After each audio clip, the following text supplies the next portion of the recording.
A degree of sympathy for the NSSN Constitution, but that sort of action can be taken. Whether the NSSN Constitution remains in its current form forever is a legitimate point to debate. But we can't actually be calling for money at this point to be changing the leadership of the unions through the NSSN. Your broad lefts in your unions, of course, can do that to your heart's content. The point I want to make, though, is as National Chair of the Trade Unionist and Socialist Coalition, which has been mentioned by a number of colleagues, and I think, like other speakers, if I can paraphrase Peter Taft just for half a sentence, Labour recrossed another Rubicon again this last 3 days, because after another 11.5 billion cuts in public spending, taking the cuts in local authority budgets by 2016 to over 1/3 cut from where they were only 3 years ago, the elephant in the room was the abject and absolute silence from Labour. In my town of Coventry, there was a big article in the Coventry Telegraph on Thursday morning, business welcomes budget.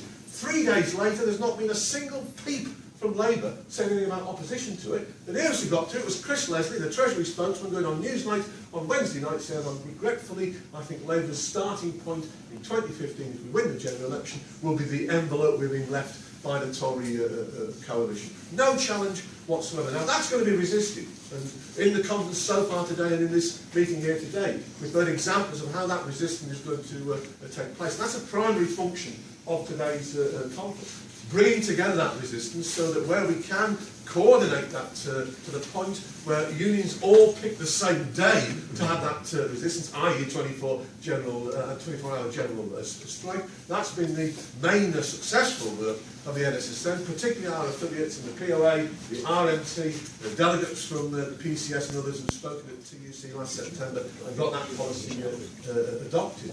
But what do we do on May the 22nd next year, when the 3 main parties, or 4 main parties, if you include UKIP, standing for council elections, 4,500 council are up for election in 160 authorities next May. There's also 5 mayoral elections taking place at the same time. What do we do in recommending to our members as how they should vote if the only choice is between not the direction of austerity and of cuts, but on the margins, on the pace of how those cuts should be implemented? Should it take an extra 12 or 18 months, which is about the best you get from Labour? That's why the Trade Unionist and Socialist Coalition has, in its last couple of steering committees, taken the decision that on May the 22nd, 2014, we will mount the biggest ever challenge of anti-austerity, anti-cuts candidates in council elections this country has ever seen. So far, we have a plan of standing over 600 candidates out of those 4,500. That should, for the first time, get over one of the main problems we've had in our 3 years of existence. Now, we know our results in many cases have been modest, but they've not been insignificant. In these metropolitan authorities where the elections are taking place, we stood candidates in 2011. We stood them in 2012. 2011, we got an average of 5%. In 2012, we got an average of 6%. Where we stood in the same wards in 2011 and 2012, we got an average of 7.2%.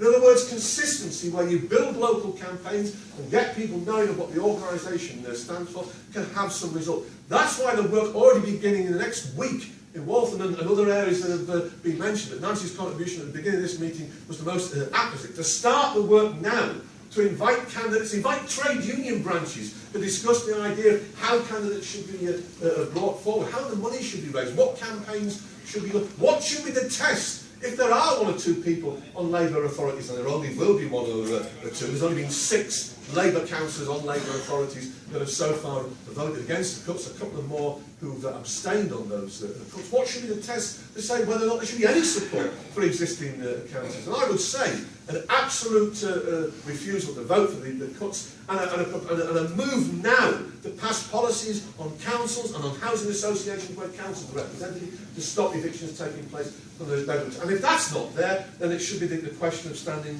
independent candidates both for the unions and for anti-cuts campaigns. And the last 30 seconds to finish, we need to get that practically organised. So we've produced already thousands of a new broadsheet which you can get from our website, which will give the details of how TUSC was started, its core policies, how you can get involved, how you can get yourselves brought forward as a nominated and hopefully an approved candidate. We need you to do that. And also on that website is a profile of every single council in England and Wales where the elections are taking place. So you can get the details of what candidates are coming up and you can start to pass that down. This is not going to happen. This is not Kevin Costner in Field of Dreams. Build it and they will come. We can't just call for these things happening. We've got some 9 or 10 months between now and the elections taking place next spring. We have to start the work over the summer, like Nancy has already mentioned, organise these meetings of trade unions in every town and city in England and Wales where the elections are taking place. Let's get organised now. Because if we don't do it, it won't get done.